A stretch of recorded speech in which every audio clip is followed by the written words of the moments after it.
ഈ രാഹുൽ ഗാന്ധി എന്ത് ചെയ്താലും ഇപ്പോൾ വിവാദമാണ്. ഏറ്റവും അവസാനം മധ്യപ്രദേശിലാണ് പുതിയ വിവാദം രൂപപ്പെട്ടിരിക്കുന്നത്. ഇന്ദിരാഗാന്ധിയുടെ പ്രതിമയിൽ പുഷ്പാർച്ചന നടത്തിയപ്പോൾ ഷൂ ഉപയോഗിച്ചു എന്നാണ് വലിയ വിമർശനം. ഇദ്ദേഹം എന്തുകൊണ്ട് ഇത്തരം കാര്യങ്ങൾ ശ്രദ്ധിക്കുന്നില്ല? അത് രാഹുൽ ഗാന്ധിയുടെ ഒരു കൾച്ചറാണ്.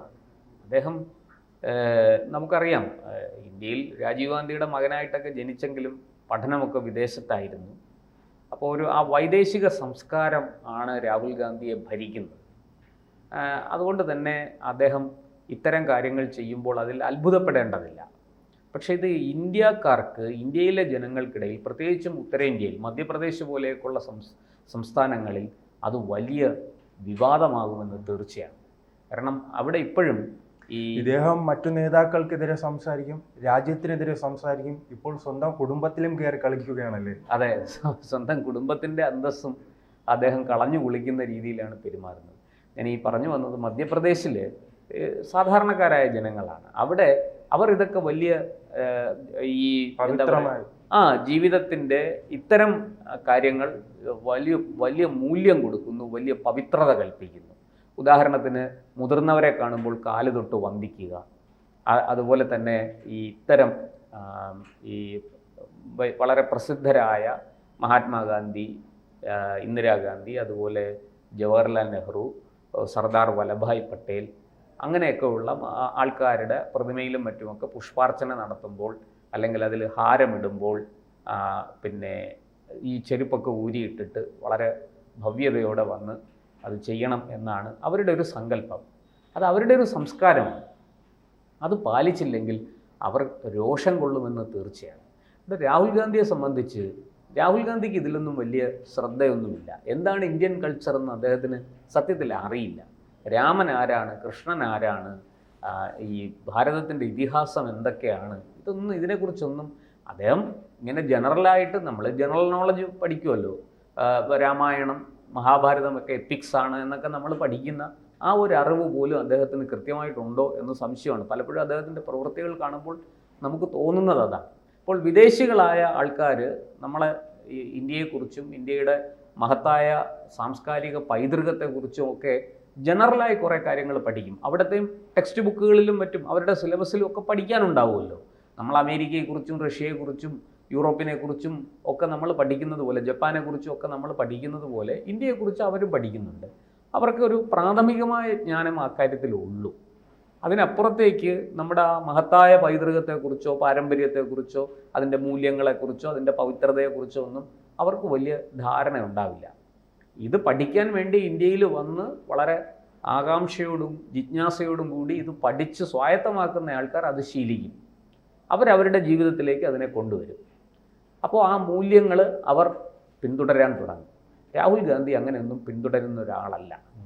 അദ്ദേഹം നമ്മൾ അറിയാവുന്നതാണ്. തിരഞ്ഞെടുപ്പ് അടുക്കുമ്പോഴാണ് അദ്ദേഹം തലപ്പാവൊക്കെ കെട്ടി പൂണൂലൊക്കെ ഇട്ട് അമ്പലങ്ങളിലൊക്കെ പോകുന്നത്.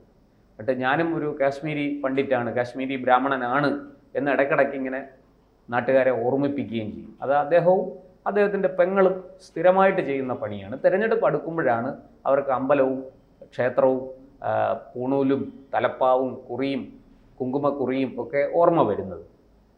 പക്ഷേ അത് ഉത്തരേന്ത്യയിൽ ഏതെങ്കിലും സംസ്ഥാനം, അതെ, അത് UP പോലെയുള്ള ഏതെങ്കിലും ഗുജറാത്തിൽ.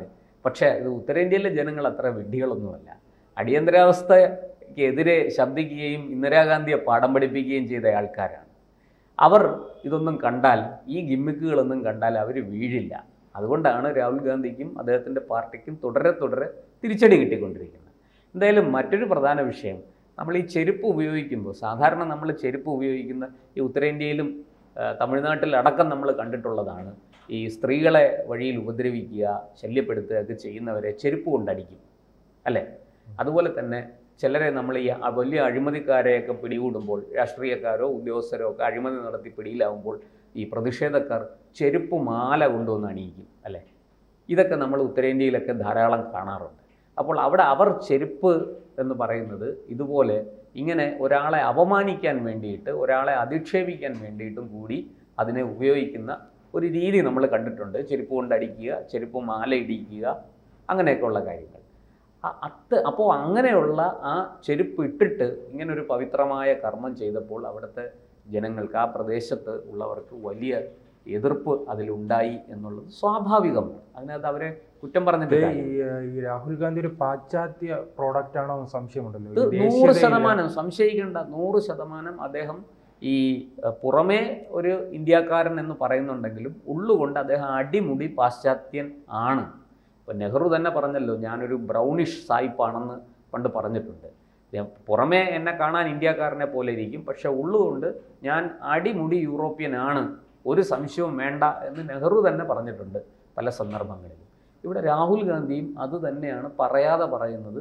ഞാൻ ആത്യന്തികമായിട്ട് ഇറ്റലിക്കാരനാണ്, ഇറ്റലിയുടെ സംസ്കാരമാണ് എനിക്കുള്ളത്, എന്നെ സംബന്ധിച്ച് ഈ ഇന്ത്യൻ സംസ്കാരം എനിക്കില്ല. ഇന്ത്യ എന്ന് പറയുന്നത് എനിക്ക് ഭരിക്കാനും എനിക്ക് ഭരിച്ചു മുടിപ്പിക്കാനും വേണ്ടുന്ന ഒരു രാജ്യം. അതായത് പാരമ്പര്യമായിട്ട് ഞങ്ങൾക്ക് അവകാശപ്പെട്ടതാണ്. എൻ്റെ അമ്മുമ്മയുടെ അച്ഛൻ ഇവിടെ പ്രധാനമന്ത്രിയായിരുന്നു, അമ്മുമ്മ പ്രധാനമന്ത്രിയായി, എൻ്റെ അച്ഛൻ പ്രധാനമന്ത്രിയായി, നാളെ ഞാനും പ്രധാനമന്ത്രിയാവും, എനിക്കും പ്രധാനമന്ത്രിയാകണം. അവരൊക്കെ എങ്ങനെയാണോ ഈ നാട് ഭരിച്ചത് അതുപോലെ ഞാനും ഭരിക്കും, എനിക്ക് തോന്നിയതൊക്കെ ഞാനും ചെയ്യും എന്നൊരു ധാർഷ്ട്യം ആ കുടുംബത്തിനുണ്ട്. അത് നിഷേധിക്കാവുന്നതല്ല, തള്ളിക്കളാവുന്നതല്ല. അതൊക്കെ മാറ്റിവെച്ച് അവർ വളരെ ജനങ്ങളിലേക്ക് ആഴ്ന്നിറങ്ങി ജനങ്ങളോടൊപ്പം നിന്ന് അതിലൊരു പരിധിവരെ വിജയിച്ച ആൾ ഇന്ദിരാഗാന്ധിയാണ്. പിന്നെ നമുക്ക് പറയാവുന്ന ആൾ രാജീവ് ഗാന്ധിയാണ്. പക്ഷെ അവർക്കുമൊക്കെ പല തെറ്റുകളും സംഭവിച്ചു. അടിയന്തരാവസ്ഥയൊക്കെ ഇന്ദിരയ്ക്ക് സംഭവിച്ച വലിയൊരു തെറ്റാണ് എന്ന് തന്നെ ഇന്ന് കോൺഗ്രസ് പോലും വിലയിരുത്തുന്നു.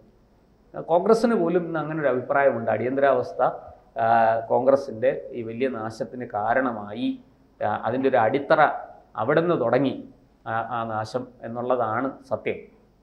എന്തായാലും രാഹുൽ ഗാന്ധിക്കും ഈ തൻ്റെ പാരമ്പര്യത്തിനോടും തൻ്റെ ഈ എന്താ പറയുക, ഈ അധികാരഭ്രമം, ഈ പാരമ്പര്യമായിട്ട് തുടരുന്ന ആ ഒരു അധികാരഭ്രമമുണ്ട്.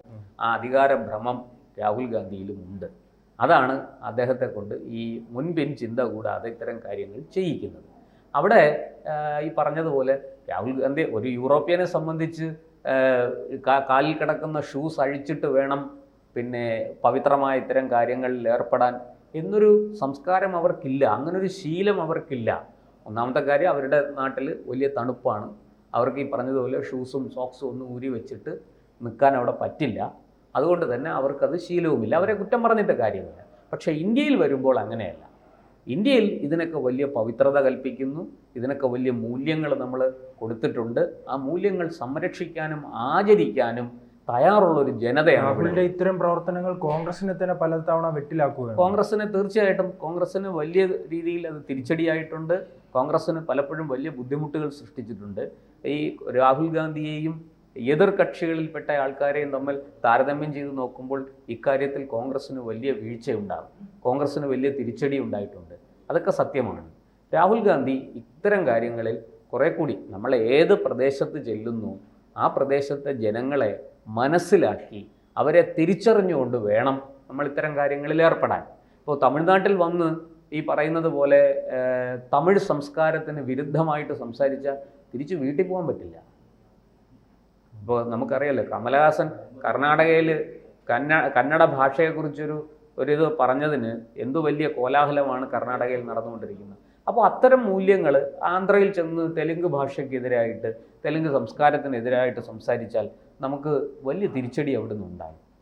കാരണം ലോകത്തെല്ലായിടത്തും മലയാളിയല്ല ഉള്ളത്. മലയാളിയെ സംബന്ധിച്ച് അതൊന്നും വലിയ വിഷയമല്ല. ചില പൊട്ടലും ചീറ്റലും ഒക്കെ ഉണ്ടാകും എന്നേ ഉള്ളൂ. പക്ഷേ മറ്റുള്ള സ്ഥലങ്ങളിൽ അങ്ങനെയല്ല. യു പിയിൽ പോയിട്ട്, എം പിയിൽ പോയിട്ട്, ഗുജറാത്തിൽ പോയിട്ട്, ഡൽഹിയിൽ പോയിട്ട്, ബംഗാളിൽ ചെന്നിട്ടൊക്കെ അവരുടെ തനതായ സംസ്കാരത്തെയും അവരുടെ തനതായ ആ ഒരു വ്യക്തിത്വത്തെയും ഒക്കെ നമ്മൾ ആക്ഷേപിക്കാൻ ശ്രമിച്ചാൽ, അപമാനിക്കാൻ ശ്രമിച്ചാൽ വലിയ കനത്ത തിരിച്ചടിയായിരിക്കും ഫലം. ഇവിടെ രാഹുൽ ഗാന്ധിയും ഈ എന്താ പറയുക, വേലി കിടന്ന പാമ്പിനെ എടുത്ത് തോളയിലിട്ടു എന്ന് പറയുന്നത് പോലത്തെ ഒരു ക്രിയയാണ് ചെയ്തിരിക്കുന്നത്. അത് ഈ പറയുന്നത് പോലെ അവിടുത്തെ ജനങ്ങൾ അതിൽ വലിയ ശക്തമായ പ്രതിഷേധം രേഖപ്പെടുത്തിയിട്ടുണ്ട്. എന്തായാലും പപ്പുവിൻ്റെ മണ്ടത്തരങ്ങൾ എന്ന് പറഞ്ഞ് രാഷ്ട്രീയ എതിരാളികൾ അദ്ദേഹത്തെ ആക്ഷേപിക്കുന്നതിൽ കഴമ്പുണ്ട് എന്ന് വേണം പറയാൻ. ഇത്തരം കാര്യങ്ങളിൽ രാഹുൽ ഇനിയെങ്കിലും ശ്രദ്ധിക്കേണ്ടതാണ്. അല്ലെങ്കിൽ അദ്ദേഹത്തിൻ്റെ കൂടെ നടക്കുന്ന ഈ ഒരു ഉപജാപക സംഘം ഉണ്ടല്ലോ, അവർ ഇത്തരം കാര്യങ്ങൾ അദ്ദേഹത്തിനെ ഓർമ്മപ്പെടുത്തണം. അല്ലാത്ത പക്ഷം ഇനിയും അദ്ദേഹം ഇത്തരം അബദ്ധങ്ങൾ കാട്ടിക്കൂട്ടും. അത് അദ്ദേഹത്തിനും കോൺഗ്രസ് പാർട്ടിക്കും വലിയ തിരിച്ചടിയാകും എന്ന കാര്യത്തിലും സംശയമില്ല. കൂടുതൽ വാർത്തകളും വിശേഷങ്ങളും നിങ്ങളിലേക്ക് എത്താൻ ABC മലയാളം സബ്സ്ക്രൈബ് ചെയ്യുക, ബെൽബട്ടനും അമർത്തുക.